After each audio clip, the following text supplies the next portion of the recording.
بنبدأ مع الجزء الأخير من الأكتيفيتي 1 تحديدا دوكيمون H ترسي d'un électrocardiogramme normal تخطيط القلب الطبيعي. الإلكتروكارديوغرام من اسمها إلكترو يعني إلكتريستي، كارديو يعني كور، وجرام يعني الرسم، فإذا هو enregistrement تسجيل des manifestations électriques للنشاط الكهربائي qui accompagne l'activité cardiaque. هذا الترسي اللي قدامنا. شو بدنا نعرف منه؟ البي هالرسم هيدا البي بيمثل كونتراكسيون ديز اوريات، يعني لما الاوريات تعمل كونتراكسيون الماشين بتسجل هيدي الاوند البي. الكيو ار اس تي بتمثل الكونتراكسيون دي فونتريكول، والترسي اوريزونتال بتمثل الريبو يعني دياستول جنرال. شو بيفيدنا الالكتروكارديوغرام؟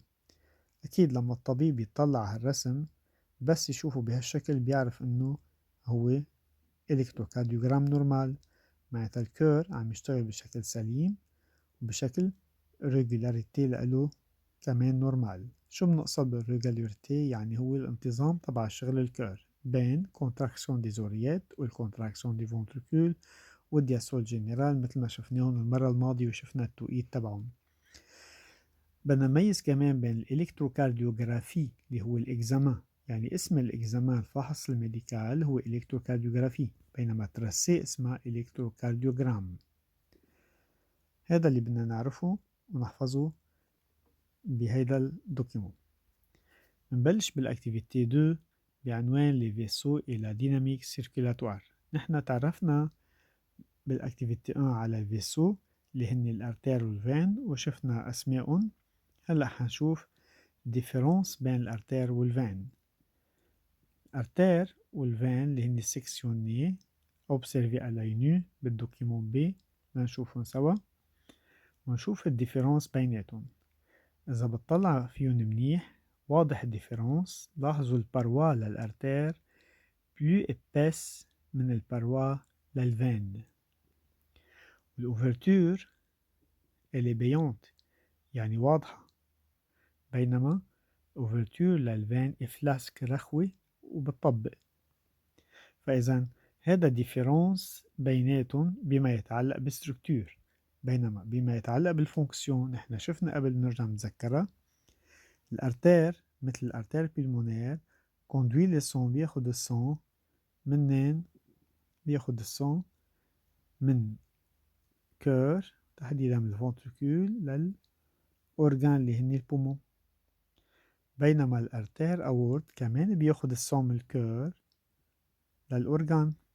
فإذا دور الارتير مين ما كان الارتير يكون انه كوندوي لي سون دو كور فير لي أورغان، بينما الفين مثل الفين بيلمونير بيجيبوا السون من الأورغان للكور تحديدا على الأوريات أكيد،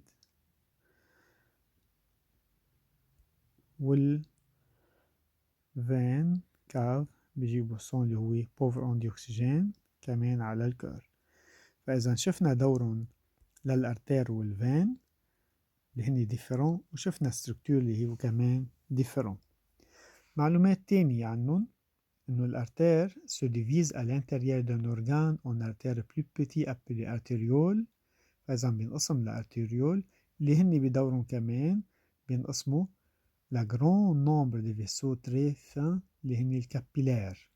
مثل ما شفنا كمان الأرتير se divise en artérioles بيصير paroi لإلهم plus mince، بيرجعوا بينقسموا كمان لكابيلار اللي هني paroi لإلهم très mince، والسيركولاسيون للسون بتكون كتير بطيئة حتى يصير الإشانج بين السون والسيلول. بيرجع الكابيلار se rejoint بينجمعوا مع بعضهم pour former des vaisseaux plus gros اللي اسمهم فينول. كمان مثل ما شفنا كابيلار بينجمعوا بيصيروا فينول، والفينول بينجمعوا بيصيروا عبارة عن فين كمان. celles-ci se réunissent pour donner les veines. السيرفاس توتال للكابيلار plus de 6000 متر كاري، لحالهم الكابيلار مساحتهم تقدر بأكثر من 6000 متر مربع، يعني فينا نقول أكبر من ملعب فوتبول ب30 مرة. فإذا جرون سيرفاس، كرمال هيك بيصير الإشانج بين السان والأورجان عبر مين؟ هالكابيلار. برجع لنا آخر شي بهيدي الأكتيفيتي بدنا نتعرف على دوبل سيركولاسيون اللي قدامنا بواسط هيدي الشمع. إذا بتطلع هون بلاحظ إنه في عندي سيركولاسيون عم تصير بين الكور والبومون تحديدا. بيطلع الصون اللي هو بيكون بوفر اون دي أكسجين وريش اون ديوكسيد دو كربون، وبيرجع الصون ريش اون دي أكسجين بوفر اون ديوكسيد دو كربون. هيدي السيركولاسيون بيقولوا لها سيركولاسيون بلمونير. ليه بيسموها سيركولاسيون بلمونير؟ لأنه هي بين الكور والبومون تحديدا. كمان بيسموها بتيت سيركولاسيون لأنه سيركولاسيون صغيرة. بينما السيركولاسيون التانية اللي بيسموها جران سيركولاسيون أو جينيرال، سيركولاسيون جينيرال لأنه بصير بين الكور والأورجان. لاحظوا الصون بيطلع روج فيف اللي هو ريش اون دي أكسجين بوفر اون ديوكسيد دو كربون، وبيرجع روج سامبر ريش اون ديوكسيد دو كربون بوفر اون دي أكسجين. فإذا لازم نحفظ إنه عندنا دوبل سيركولاسيون، سيركولاسيون بلمونير et سيركولاسيون جينيرال. والسيركولاسيون بلمونير بتكون بين الكور والبومون، بينما السيركولاسيون جينيرال بتكون بين الكور والأورجان.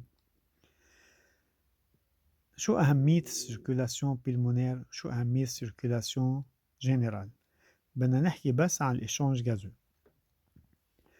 واضح بالصورة قدامنا إنه أهمية السيركولاسيون بلمونير. لاحظوا كيف الصون بيكون بوفر اون دي أكسجين وريش اون ديوكسيد دو كربون، وبيرجع ريش اون دي أكسجين بوفر اون ديوكسيد دو كربون. فإذا أهمية السيركولاسيون pulmonaire هي enrichit le sang، بتغني للصون اون دي أكسجين et le débarrasse وبتخلصه من ديوكسيد دو كربون. بينما السيركولاسيون جينيرال لاحظوا قبل ما يدخل الصون على الأورجان، يعني عند السلول عم يكون ريش اون دي أكسجين وبوفر اون ديوكسيد دو كربون، عم يطلع بالعكس، هو بوفر اون دي أكسجين وريش اون ديوكسيد دو كربون. فإذا ديوكسجين راح من الصون للسلول، وديوكسيد دو كربون اجا من السلول لعند الصون. فإذا السيركولاسيون جينيرال هالمرة اونريشي لي سلول، بتغني السلول اون دي أكسجين اللي ديبراس وبتخلصهم من ديوكسيد دو كربون حتى ترجعوا على الكور، ورجع الكور بدوروا يبعتون للبومون ويكبون لبرا. شو بيكون عندنا حفظ؟ فإذا في عندنا حفظ إنه شو الفرق بين الارتير والفين. أول شي في عندنا en ce qui concerne la structure بما يتعلق بتركيبتهم، الباروا للارتير بلو épaisse من الباروا للفين، والأوفرتور للارتير هي بيونت، par contre الأوفرتور للفين هي فلاسك. En ce qui concerne la fonction بما يتعلق بالعمل تبعهم، les artères conduisent les sons مثل ما شفنا من الكور للأورجان، par contre les veines conduisent les sons من الأورجان للكور. Importance de la circulation sanguine منذكر هلا عم نحكي بس en ce qui concerne les échanges gazeux. في عندنا circulation pulmonaire و circulation générale. قلنا إنه circulation pulmonaire enrichit le sang en dioxygène et le débarrasse du dioxyde de carbone، بينما circulation générale هي enrichit les cellules en dioxygène et les débarrasse du dioxyde de carbone.